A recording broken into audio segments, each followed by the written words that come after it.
गजाननं भूतगणादिसेवितं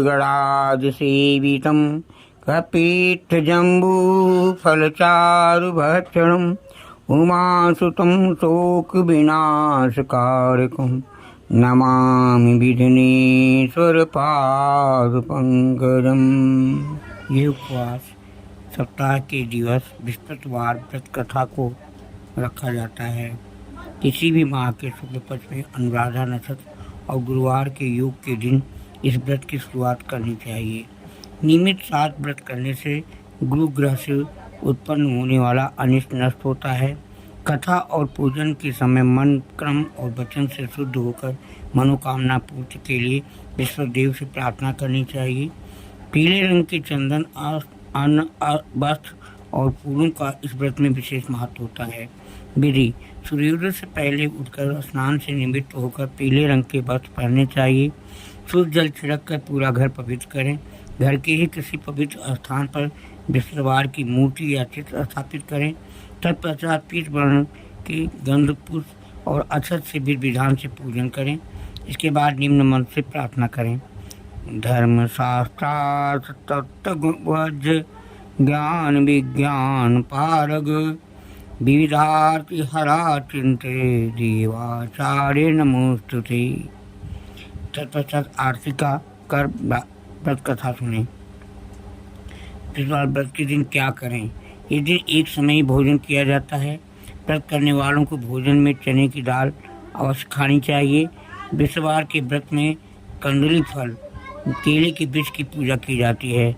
लाभ: बृहस्पतिवार व्रत के पूजन से स्त्री पुरुष को बृहस्पतिदेव की अनुकंपा से धन संपत्ति का अपार लाभ होता है। परिवार में सुख तथा शांति रहती है। स्त्रियों के लिए बृहस्पतिवार का व्रत बहुत शुभ फल देने वाला है। बृहस्पतिवार की पूजा के पश्चात कथा सुनने का विशेष महत्व है। बृहस्पतिवार के व्रत करने और कथा सुनने से विद्या का बहुत लाभ होता है। बृहस्पतिवार का नियमित व्रत रखने वाली स्त्री की सभी मनोकामनाएं पूर्ण होती हैं। बृहस्पतिवार व्रत कथा: प्राचीन समय की बात है। एक बड़ा प्रतापी तथा दानी राजा था। वो प्रत्येक गुरुवार को व्रत रखता एवं पूजन करता था। ये उसकी रानी को अच्छा न लगता। न वो व्रत करती, न ही किसी को एक पैसा दान में देती। राजा को भी ऐसा करने से मना किया करते थे। एक समय की बात है, राजा शिकार खेलने वन को चले गए। घर पर रानी और दासी थी। उस समय गुरु बृहस्पति साधु का रूप धारण कर राजा के दरबार में भिक्षा मांगने आए। साधु ने रानी से भिक्षा मांगी तो कहने लगी, हे साधु महाराज, मैं इस दान और पुण्य से तंग आ गई हूँ। आप ऐसा उपाय बताएं जिससे ये सारा धन नष्ट हो जाए तथा मैं आराम से रह सकूं। साधु रूपी बृहस्पति देव ने कहा, हे देवी, तुम बड़ी विचित्र हो। संतान और धन से भी कोई दुखी होता है। अगर तुम्हारे पास धन अधिक है, तुम इसे शुभ कार्यों में लगाओ, जिससे तुम्हारे तीनों लोग सुधरें। परंतु साधु की इस बातों से रानी खुश नहीं हुई। उसने कहा, मुझे ऐसे धन की आवश्यकता नहीं जिसे मैं अन्य लोगों को दान दूं तथा जिसको संभालने में ही मेरा सारा समय नष्ट हो जाए। साधु ने कहा, ये तुम्हारी ऐसी इच्छा है तो जैसा मैं तुम्हें बताता हूँ वैसा ही करना। बृहस्पतिवार के दिन घर को गोबर से लीपना, अपने केशों को पीली मिट्टी से धोना, केशों को धोते समय स्नान करना, राजा से हजामत बनाने को कहना, भोजन में मांस मदिरा खाना, कपड़ा धोबी के यहाँ धुलने डालना। इस प्रकार 7 व्रत करने से तुम्हारा सब धन नष्ट हो जाएगा। इतना कर साधु बने बृहस्पति देव अंतर्ध्यान हो गए। साधु के कहे अनुसार करते हुए रानी को केवल 3 बृहस्पतिवार ही बीते थे कि उसकी समस्त धन संपत्ति नष्ट हो गई। भोजन के लिए परिवार तरसने लगा। एक दिन राजा रानी से बोला, हे रानी, तुम यहीं रहो, मैं दूसरे देश को जाता हूँ, क्योंकि यहाँ पर मुझे सभी जानते हैं, इसलिए मैं यहाँ कोई छोटा कार्य नहीं कर सकता। ऐसा कहकर राजा प्रदेश चला गया। वहाँ एक जंगल में लकड़ी काट कर लाता और शहर में बेचता। इस तरह वो अपना जीवन व्यतीत करने लगा। इधर राजा के बिना रानी और दासी दुखी रहने लगी। एक समय जब रानी दासियों को 7 दिन बिना भोजन के रहना पड़ा तो रानी ने दासी से कहा, हे दासी, पास ही के नगर में मेरी बहन रहती है, वो बड़ी धनवान है, तो उसके पास जाकर कुछ ले आ ताकि थोड़ा बहुत गुजर बसर हो जाए। दासी रानी की बहन के पास गई। उस दिन बृहस्पतिवार था। रानी की बहन उस समय बृहस्पतिवार की कथा सुन रही थी। दासी ने रानी की बहन को अपनी रानी का संदेश दिया, लेकिन रानी की बहन ने कोई उत्तर नहीं दिया। जब दासी को रानी की बहन से कोई उत्तर नहीं मिला तो बहुत दुखी हुई, उसे क्रोध भी आया। दासी ने वापस आकर रानी को सारी बात बता दी। सुनकर रानी अपने भाग को कोसा। उधर रानी की बहन ने सोचा कि मेरी बहन की दासी आई थी, परंतु मैं उससे नहीं बोली, इससे वो बहुत दुखी हुई होगी। कथा सुनकर और पूजन समाप्त कर वो अपनी बहन के घर गई और कहने लगी, हे बहन, मैं बृहस्पतिवार का व्रत कर रही थी, तुम्हारे दासी गई, परंतु जब तक कथा होती है तब तक न उठते हैं न बोलते हैं, इसलिए मैं नहीं बोली। कहो दासी क्यों गई थी? रानी बोली, बहना, हमारे घर में अनाज नहीं था। ऐसा कहते कहते रानी की आंखें भर आईं। उसने दासी समेत भूखा रहने की बात भी अपनी बहन को बता दी। रानी की बहन बोली, बहन देखो, बृहस्पति देव भगवान सबकी मनोकामना पूर्ण करते हैं, देखो शायद तुम्हारे घर में अनाज रखा हो। ये सुनकर दासी घर के अंदर गई तो वहाँ एक घड़ा अनाज का बड़ा मिल गया। बड़ी हैरानी हुई क्योंकि उसने एक एक बर्तन देख लिया था। उसने बाहर आकर रानी को बताया। दासी रानी से कहने लगी, हे रानी, जब हमको अन्न नहीं मिलता तो हम व्रत ही तो करते हैं, इसलिए क्यों ना इससे व्रत और कथा के बीच पूछ ली जाए, हम भी व्रत किया करेंगे। दासी के कहने पर रानी ने अपनी बहन से बृहस्पतिवार व्रत के बारे में पूछा। उसकी बहन ने बताया, बृहस्पतिवार के व्रत के में चने की दाल और मुनक्का से विष्णु भगवान के केले की जड़ में पूजन करें, तथा दीपक जलावें, पीला भोजन करें, कथा सुनें, जिसे गुरु भगवान बृहस्पति प्रसन्न होते हैं, मनोकामना पूर्ण करते हैं। व्रत पूजन की विधि बताकर रानी की बहन अपने घर लौट गई। रानी और दासी ने निश्चय किया बृहस्पति भगवान का पूजन जरूर करेंगी। 7 रोज बीतने के बाद बृहस्पति आया तो उसने व्रत रखा। घुड़साल में जाकर चना और गुड़ बीन लाई तथा उसकी दाल से केले की जड़ और विष्णु भगवान का पूजन किया। अब पीला भोजन कहाँ से आए? दोनों बड़ी दुखी हुई, परंतु उन्होंने व्रत किया था, इसलिए बृहस्पति देव भगवान प्रसन्न थे। एक साधारण व्यक्ति के रूप में वे 2 थालों में सुंदर पीला भोजन लेकर आए और दासी को देकर बोले, हे दासी, ये भोजन तुम्हारे लिए, तुम्हारी रानी के लिए है, इसे तुम दोनों ग्रहण करना। दासी भोजन पाकर बहुत प्रसन्न हुई। उसने रानी को सारी बात बताई।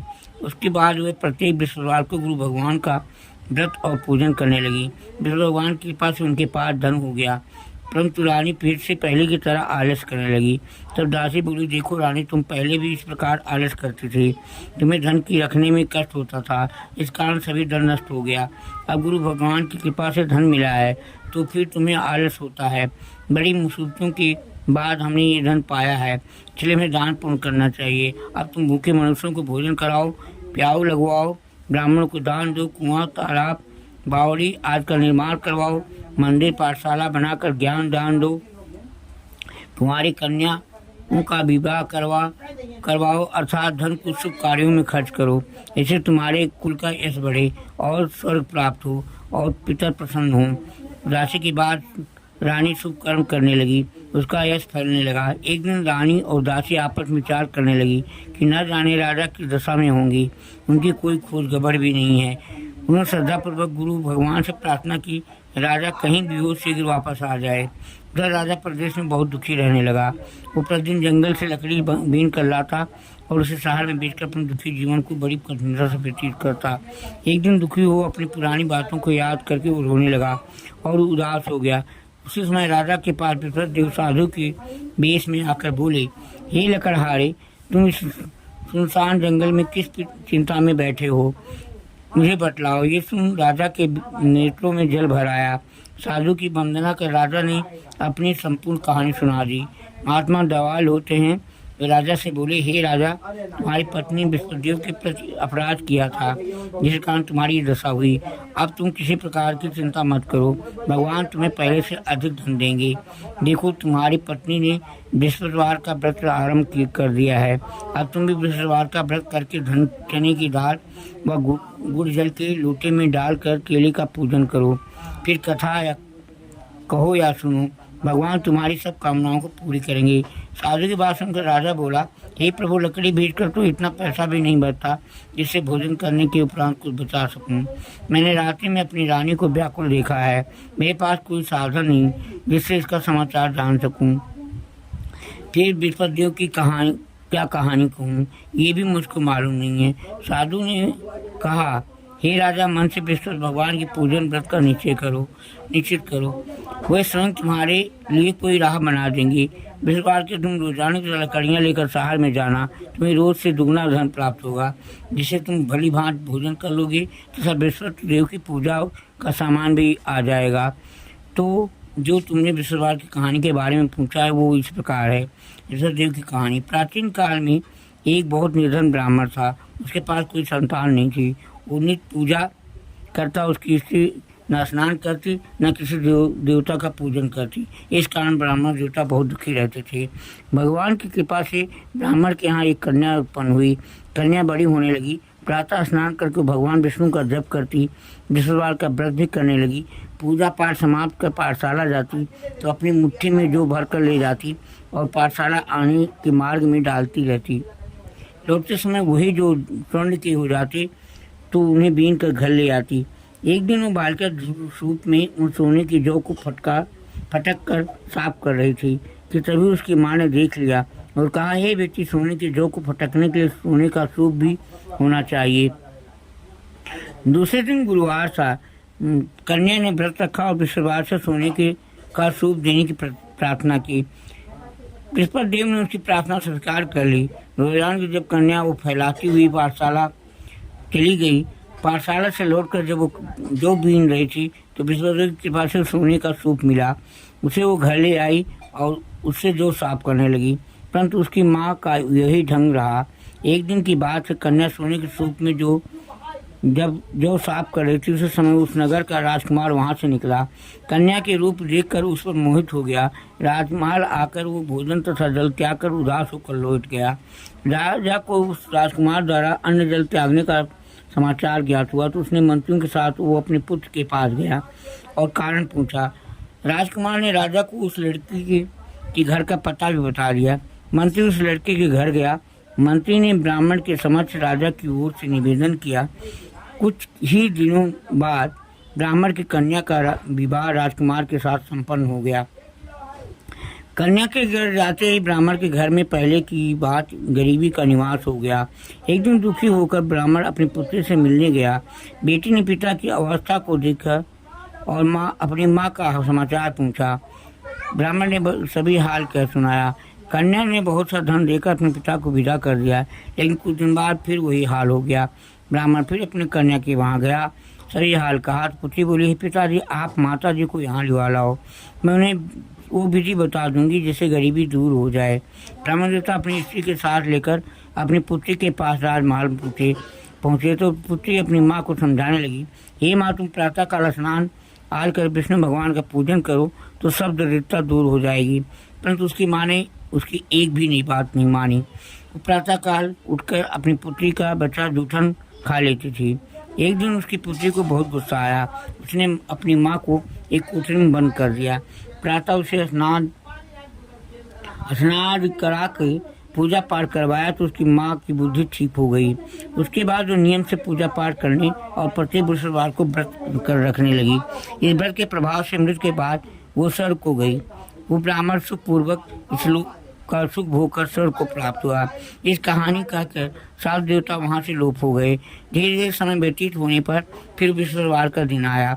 राजा जंगल से लकड़ी काटकर शहर में बेचने गया। उसे उस दिन और दिनों से अधिक धन मिला। राजा ने धान, चना, गुड़ आदि विश्ववार का व्रत किया। उस दिन से उसके सभी कलेश दूर हो गए। परंतु अगले गुरुवार का दिन आया तो विश्ववार का व्रत करना भूल गया। इस कारण विष्णु भगवान नाराज हो गए। उस दिन उस नगर के राजा ने विशाल यज्ञ का आयोजन किया था।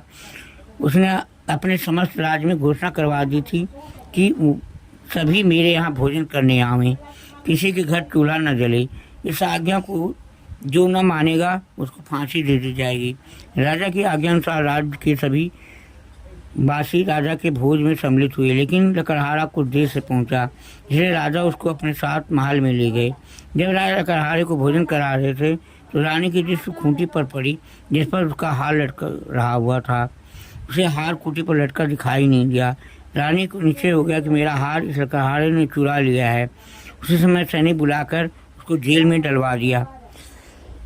लकड़हारा जेल में विचार करने लगा, न जाने कौन से पूर्व जन्म के कर्म से मुझे ये दुख प्राप्त हुआ, और जंगल में मिले साधु को याद करने लगा। तत्काल विश्व देव साधु के रूप में प्रकट हो गए और कहने लगे, अरे मूर्ख, तूने विश्व देवता की कथा नहीं की, इसी कारण तुम्हें दुख प्राप्त हुआ है। अब चिंता मत कर, बुधवार के दिन जेल खाने के दरवाजे पर कुछ 4 पैसे पर जड़ें मिलेंगी, जिन्हें तू विश्ववार की पूजा करना तो तेरे सभी कष्ट दूर हो जाएंगे। अगले विश्ववार को उसे जेल के द्वार पर 4 पैसे मिले। राजा ने पूजा का सामान मंगवा कर कथा कही और प्रसाद बांटा। उसी रात विश्वदेव ने उस नगर के राजा को स्वप्न में कहा, हे राजा, तूने जिसे जेल में बंद किया है उसे कल छोड़ देना, वो निर्दोष है। राजा प्रातः काल उठा और खूंटी पर हार टंगा देखकर लकड़हारे को बुलाकर क्षमा मांगी तथा राजा की योग्य सुंदर वस्त्र आभूषण भेंट कर उसे विदा किया। गुरुदेव की आज्ञानुसार राजा अपने नगर को चल दिया। राजा जब नगर के निकट पहुंचा तो उसे बड़ा ही आश्चर्य हुआ। नगर में पहले से अधिक बाग, तालाब, कुएं और बहुत सी धर्मशालाएं, मंदिर आदि बने हुए थे। राजा ने पूछा, ये किसका बाग और धर्मशाला है? तब नगर के सब लोग कहने लगे कि ये सब रानी और दासी द्वारा बनवाए गए हैं। राजा को आश्चर्य हुआ और गुस्सा भी आया कि उनकी अनुपस्थिति में रानी के पास धन कहाँ से आया होगा। जब रानी खबर सुनी कि राजा आ रहे हैं, उसने अपनी दासी से कहा, हे दासी, देख राजा हमको कितनी बुरी हालत में छोड़ गए थे, ये हमारी ऐसी हालत देखकर लौट न जाएं, इसलिए तू दरवाजे पर खड़ी हो जा। रानी की आज्ञा अनुसार दासी दरवाजे पर खड़ी हो गई। जब राजा आए तो उन्हें अपने साथ महल में लिवा लाई। तब राजा ने क्रोध करके अपनी तलवार निकाली और पूछने लगा, बताओ ये धन तुम्हें कैसे प्राप्त हुआ? तब रानी ने सारी कथा सुनाई। राजा ने निश्चय किया कि रोजाना दिन में 3 बार कथा कहा करूँगा और रोज व्रत किया करूँगा। जब वो हर समय राजा के दुपट्टे में चने की दाल बंधी रहती तब दिन में 3 बार कथा कहता। एक रोज राजा ने विचार किया, चलो अपनी बहन के यहाँ हो आऊँ। इस तरह निश्चय कर राजा घोड़े पर सवार हो अपनी बहन के यहाँ चला गया। मार्ग में उसने देखा कुछ आदमी एक मुर्दे को लेकर जा रहे हैं। उन्हें रोककर राजा कहने लगा, अरे भाइयों, मेरी विश्ववार की कथा सुन लो। वह बोले, लो, हमारा तो आदमी मर गया, इनको अपनी कथा की पड़ी है। परंतु कुछ आदमी बोले, अच्छा कहो, हम तुम्हारी कथा भी सुनेंगे। राजा ने दाल निकाली और कथा कहने शुरू कर दी। जब कथा आधी हुई तो मुर्दा हिलने लगा और कथा समाप्त हुई तो राम राम करके वो मुर्दा खड़ा हो गया। राजा आगे बढ़ा। उसने चलते चलते शाम हो गई। आगे मार्ग में उसे किसान खेत में हल चलाता मिला। राजा ने उससे कथा सुनने का आग्रह किया, किंतु वो नहीं माना। राजा आगे चल पड़ा। राजा के हटते ही वह पछाड़ खाकर गिर गए तथा किसान के पेट में बहुत जोर से दर्द होने लगा। उसी समय किसान की पत्नी रोटी लेकर आई। उसने देखा तो अपने पुत्र से सब हाल पूछा। बेटे ने सभी हाल बता दिया। बुढ़िया दौड़ी दौड़ी उस घुड़सवार के पास गई और उससे बोली, मैं तेरी कथा सुनूंगी, तू अपनी कथा मेरे खेत पर ही चलकर कहना। राजा ने लौटकर बुढ़िया के खेत पर जाकर कथा कही, जिसके सुनते ही बैल खड़े हो गए तथा किसान के पेट का दर्द भी बंद हो गया।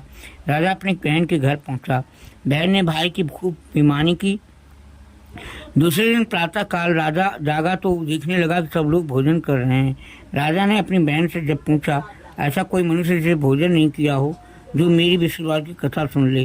तो बहन बोली, हे भैया, इस देश का ऐसा ही है, पहले यहाँ के लोग भोजन करते हैं, बाद में अन्य काम करते हैं। फिर वो कुम्हार के घर गई जिसका लड़का बीमार था। उसे मालूम हुआ उसने 3 दिन से किसी ने भोजन नहीं किया है। रानी ने अपने भाई की कथा सुनने के लिए कुम्हार से कहा। वो तैयार हो गया। राजा ने जाकर विश्ववार की कथा कही, जिसको सुनकर उसका लड़का ठीक हो गया। अब तो राजा की प्रशंसा होने लगी। एक दिन राजा ने अपनी बहन से कहा, हे बहना, मैं अपने घर जाऊंगा, तुम भी तैयार हो जाओ। राजा की बहन ने अपनी सास से अपने भाई के साथ जाने की आज्ञा मांगी। सास बोली, चली जा, परंतु अपने लड़कों को मत ले जा, क्योंकि तेरे भाई की कोई संतान नहीं है।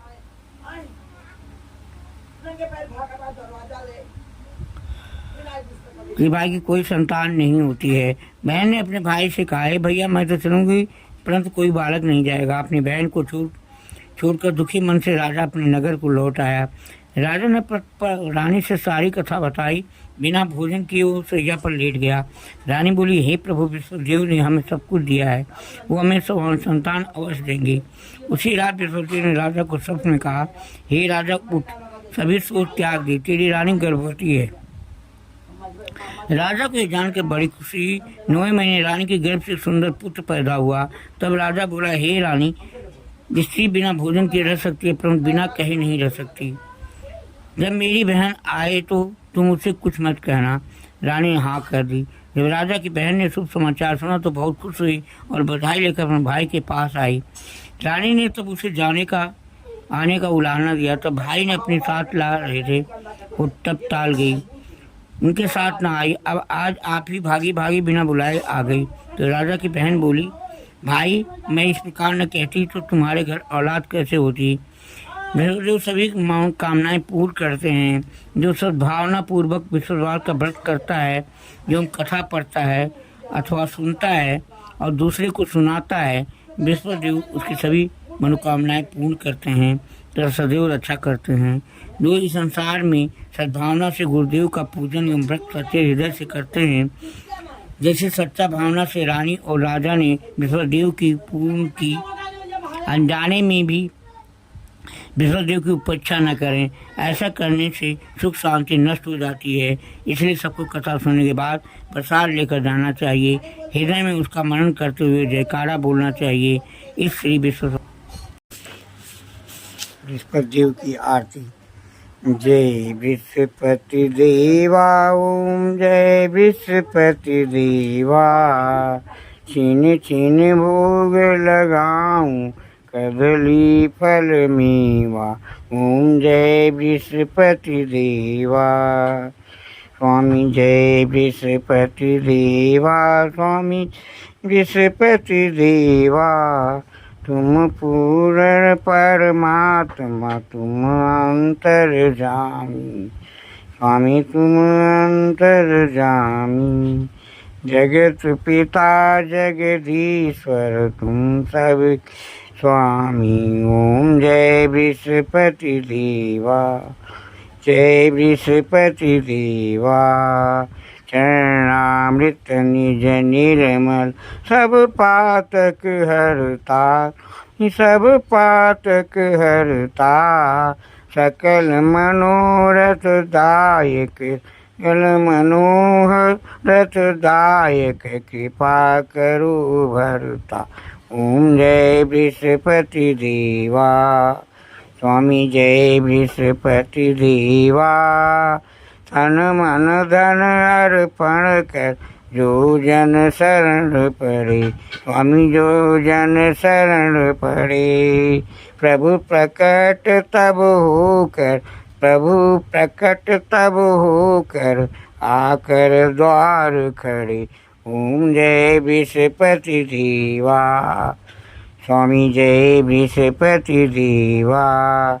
दीन दयाल दयानिधि भगतन हितकारी, पाप दोष सब हरता भव बंधन हारी, ओम जय बृहस्पति देवा, जय बृहस्पति देवा।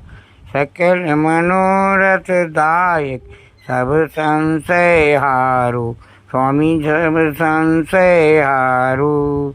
विषय विकार मिटाओ, विषय विकार मिटाओ, संतन सुखकारी, ओम जय बृहस्पति देवा। जो कोई आरती तेरी प्रेम सहित गावे, स्वामी प्रेम सहित गावे, जेठानंद आनंद कर, जेठानंद आनंद कर, सुख संपत्ति पावे, ओम जय बृहस्पति देवा।